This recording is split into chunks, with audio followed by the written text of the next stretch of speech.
की। तो सभा के सामने भगवान एक यक्ष रूप में प्रकट हुए। तो देवराज इंद्र ने देखा, बोले कोई भी देवता इनका परिचय लाकर हमें बताओ ये कौन प्रकट हुआ है। तो सबसे पहले वायुदेव प्रकट हुए। विश्व में वायुदेव से बढ़कर कोई बलवान नहीं। तो वायु देवता गए और कहा, यक्ष तुम कौन हो?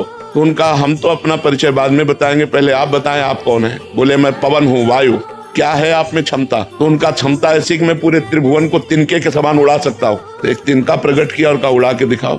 अब वायु देवता से तिनका उड़ाने की बात, वो तो ब्रह्मांड उड़ा दे, लेकिन तिनका नहीं उड़ा। कहा पूरी ताकत लगाओ। वायु देवता पूरी ताकत लगा के हार गए, तिनका ऐसे से ऐसे नहीं कर पाए। आए और बैठ गए। देवराज इंद्र ने कहा कौन है? बोले असमर्थ रहा उनका परिचय प्राप्त करने में। दूसरा देवता अग्निदेव प्रकट, उनके पास गए। उनका आप कौन है? अग्नि।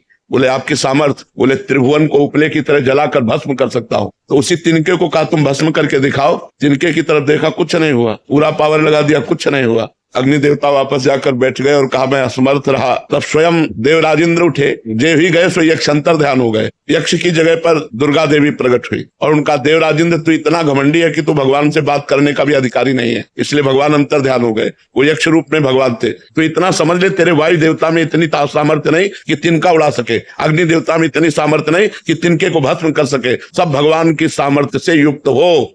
घमंड मत करो, भगवान ही तुम्हारे अंदर अपनी सामर्थ्य प्रकट करते हैं, तब तुम अपना कार्य कर सकते हो।